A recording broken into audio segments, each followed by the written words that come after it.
రాకడకు అతి బలమైన గుర్తు నెరవేరింది. త్వరలో క్రీస్తు ఆగమనం. అదేంటో తెలుసా? ఇప్పటి వరకు మనం రాకడ గుర్తులు, చాలా బలమైన గుర్తులు ధ్యానం చేసుకుంటూ వచ్చాం.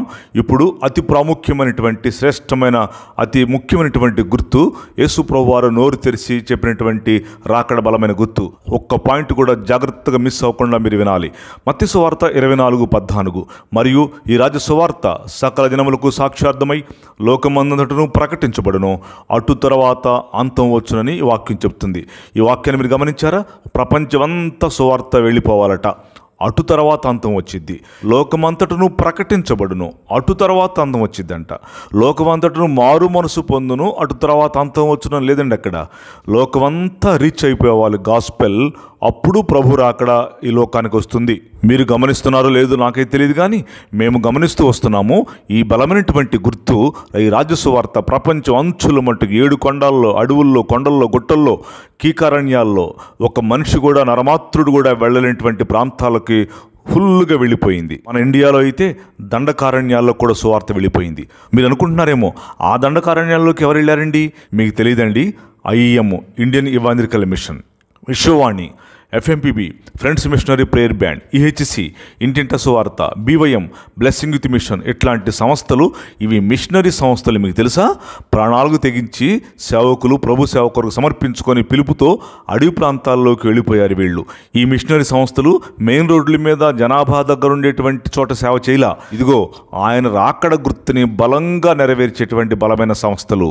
వీటి గురించి మీరు విన్నారా? వీళ్ళు రాకడ సువార్త నెరవేరుస్తున్నారు. వీళ్ళు వెళ్ళి అడవుల్లో, కొండల్లో, గుట్టల్లో, ట్రైబుల మధ్య, నరమాంస భక్షకుల మధ్య వాళ్ళు ప్రాణాలకు తెగించి వెళ్ళి సేవ చేస్తున్నారు. అక్కడ నలుబుళ్ళు ఉంటాయి, నక్సలైట్స్ ఉంటారు, ఎంతోమంది సేవకులు కూడా చంపారు. వీళ్ళు ప్రాణాలకు తెగించి వెళ్ళిపోయారు. అక్కడ ఫ్లాసిఫారం మలేరియా దోమలు కొడతాయి.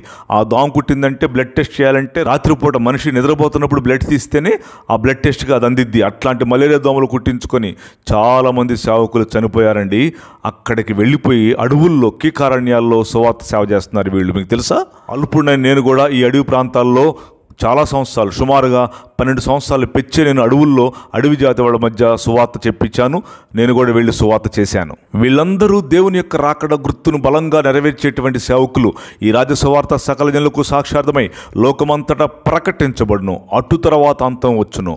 ఈ అంత్య దినాల్లో ప్రభు రాకడ బలమైన ఈ గుర్తు నెరవేర్చే సేవకులు సార్ వీళ్ళంతా. ఇట్టి ప్రాణాలకు తెగించి సేవ చేసేటువంటి సేవకులు యేసుప్రభు రాకడ బలమైన గుర్తును నెరవేర్చడానికి, యేసుప్రభు రాకడ రావాలంటే అంచుల మటుకు అడవుల్లో కూడా వెళ్ళిపోతుందే సేవ. అట్లాంటి ప్రాంతాలకి వీళ్ళు సేవ చేస్తున్నారే, వీళ్ళకి మనం సహాయం చేస్తే ఎంత బాగుంటుందో ఒకసారి ఆలోచించండి. మన ఇండియాలోనే కాదండి, ప్రపంచంలో ఉన్నటువంటి అనేక దేశాల్లో అరణ్యాలు, ట్రైబల్స్ మధ్య ఒక మనిషి కూడా వెళ్ళలేనటువంటి అడవి ప్రాంతాలు చాలా ఉన్నవి.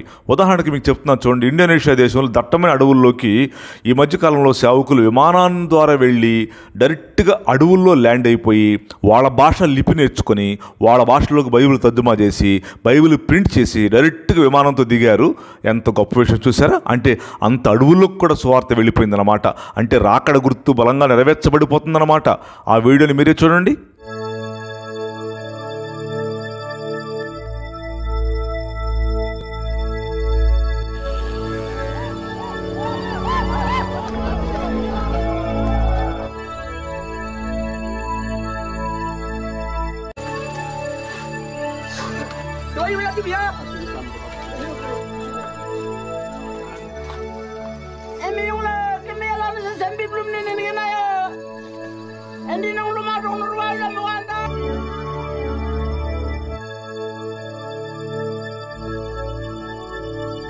Nunabuka na yung kumbok neri masyarakat.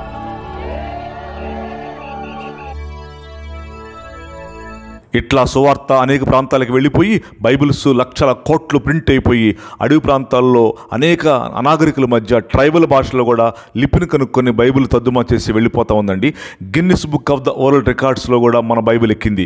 1815 నుంచి 1975 వరకు 250 కోట్ల బైబిల్స్ ప్రింట్ చేశారు. ఇది 100 సంవత్సరాల డేటా మాత్రమే. మరి అంతకుముందు ఆ తర్వాత ఇంకెన్ని వందల కోట్లు బైబిల్స్ ప్రింట్ చేశారో తెలుసా? ఏంటో తెలుసా? 500 కోట్ల బైబిల్స్ అమ్ముడుపోయాయని Guinness book of the world రికార్డ్స్లో కూడా గుర్తింపు పొందింది. ఒకేసారి ఈ మధ్యకాలంలో 500 కోట్ల బైబిల్స్ ప్రింట్ చేసి అందించారు. ఎన్ని భాషల్లోకి బైబిల్ తర్జుమా చేసి అనేక ప్రాంతాలకు వెళ్ళిపోయిందో.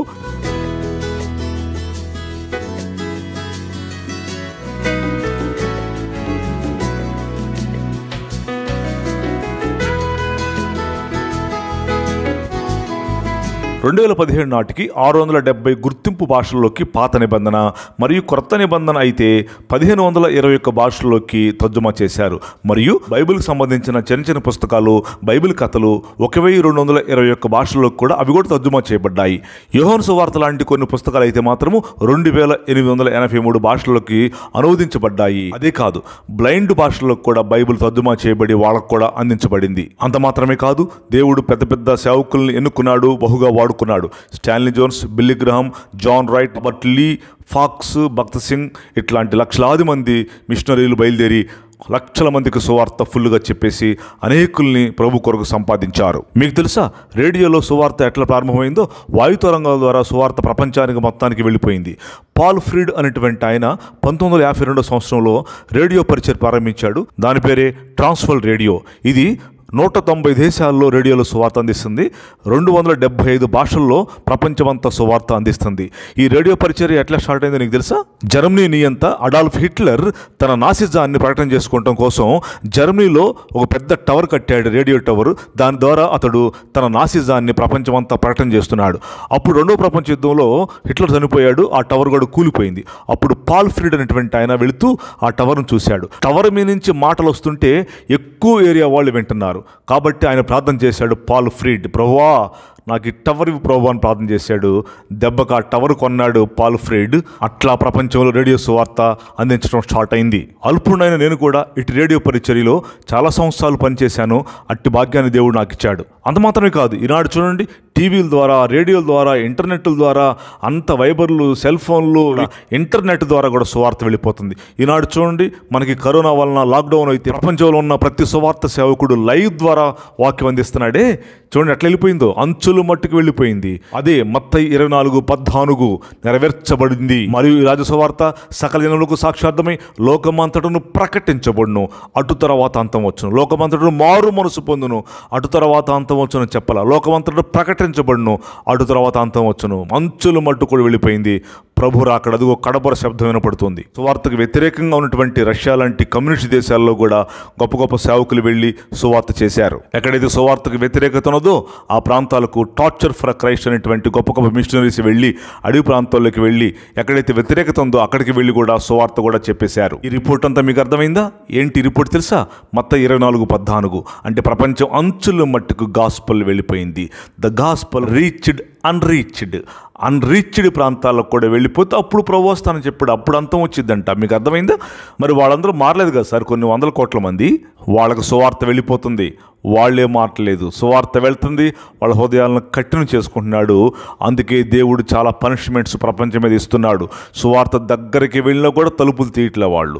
దేవుని యొక్క సిద్ధాంతం ఎలా ఉంటుందంటే, ఇదిగో నేను తలుపు నద్దుడిని తట్టుచున్నాను, ఎవడైనా నా స్వరం విని తలుపు తీస్తే నేను లోపలికి వస్తాను అంటున్నాడు. అంటే తలుపు తీయకపోతే దేవుడు నెట్టుకొని లోపల రాలేడా? నెట్టుకొని లోపలికి రాగల సమర్థుడు, కానీ రాడు. నువ్వు తలుపు తీస్తే వస్తాడు. సువార్త నీ దగ్గరకు వచ్చింది, నువ్వు యాక్సెప్ట్ చేయాలి. సువార్త నీ దగ్గర రావటం, అందించటం దేవుని డ్యూటీ, అంగీకరించడం నీ డ్యూటీ. పండు పెట్టాడు అక్కడ ఏదేని తోటలో, తినొద్దని చెప్పాడు. తినటం తినకపోవటం అది నీ ఇష్టం. తింటే నష్టం, తినకపోతే లాభం. మత్తయి సువార్త 24:14 వెరీ క్లియర్గా తెలియచేస్తుంది. కాబట్టి అన్ని ప్రాంతాలకు సువార్త వెళ్ళిపోయింది. కడబోర అనేటువంటిది నేను మరొక యాంగిల్లో ఆధ్యాత్మికంగా అర్థంగా మాత్రమే నేను చెప్తున్నాను, జాగ్రత్తగా వినండి. కడబోర అనేటువంటిది బైబిల్లో ఉంది కదా, అది మనం ఆధ్యాత్మిక అర్థంలో కూడా మరొక కోణంలో తీసుకోవచ్చు, తప్పేమీ లేదు. కడబోర్ అంటే ఏంటంటే, ఇంకా ప్రపంచంలో ఏ ఖండంలో, ఏ మూలన, ఏ అడవి జాతుల మధ్య సువార్త అందలేదో చిట్ట చివరాఖరికి అక్కడికి కూడా సువార్త వెళ్ళి మోగిద్దే, అక్కడికి కూడా సువార్త వెళ్ళిపోతే అదే కడబోర. ఇక అంత ప్రపంచం అంతా సువార్త అందినట్లే. ఖచ్చితంగా మనం ఆధ్యాత్మిక అర్థంగా మాత్రం దీన్ని తీసుకోగలము. కాబట్టి డియర్ ఫ్రెండ్స్, ఎంతమంది అడవి ప్రాంతాల్లో సువార్త చేస్తున్నారు, చేశారు, రిచ్ అయిపోయారు. ఇక ప్రభు రాకడ దగ్గర పడింది.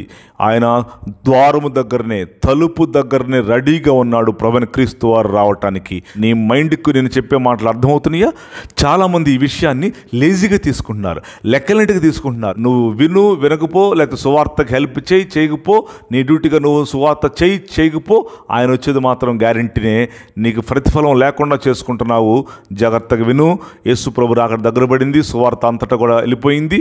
ఇంకా నీ డ్యూటీగా నువ్వు చేయాలనుకుంటే సువార్త అందని ప్రాంతాల్లో సువార్త చేస్తున్నారు. ఇప్పుడు నేను చెప్పాను మిషనరీ సంస్థలు, వాళ్ళకి హెల్ప్ చేయండి. మీరు కీకారణ్యంలో కూడా వెళ్ళి దేవుని యొక్క వాక్యాన్ని రాకడ ప్రవచనం నెరవేరుస్తున్నారే, వాళ్ళకి చేయండి సార్.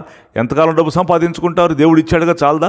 పెద్ద పెద్ద బిల్డింగ్స్, మంచి కార్లు, మంచి సోఫిస్టికేటెడ్ లైఫ్, చక్కటి లైఫ్ ఇచ్చాడు, చాలదా? ఇంకా ఎంతకాలం కూడా పెట్టుకొని బీరువాలో బ్యాంకులు దాచిపెట్టుకుంటారు సార్? యేసుప్రభు వస్తుంటే తీయండి బయటికి, సువార్త సేవ చేయండి, వాళ్ళకి అందించండి. సువార్త సేవలో మీరు కూడా పాల్గొనండి. అదిగో గొప్ప అడవుల్లో సువార్త సేవ చేస్తున్నారు అంటే యేసుప్రభు రాకడ గుర్తు నెరవేరుస్తున్నారు. ఈ రాజ్య సువార్త సకల జనములకు సాక్షార్థమై లోకమంతటా ప్రకటించబడును. అటు తర్వాత అంతం వచ్చును. అంతటా సువార్త రీచ్ అయిపోయింది. యేసుప్రభు రాకడ దగ్గర పడింది. నమ్మితే నువ్వు బాగుపడతావు. అదిగో ఆయన త్వరగా వస్తున్నాడు.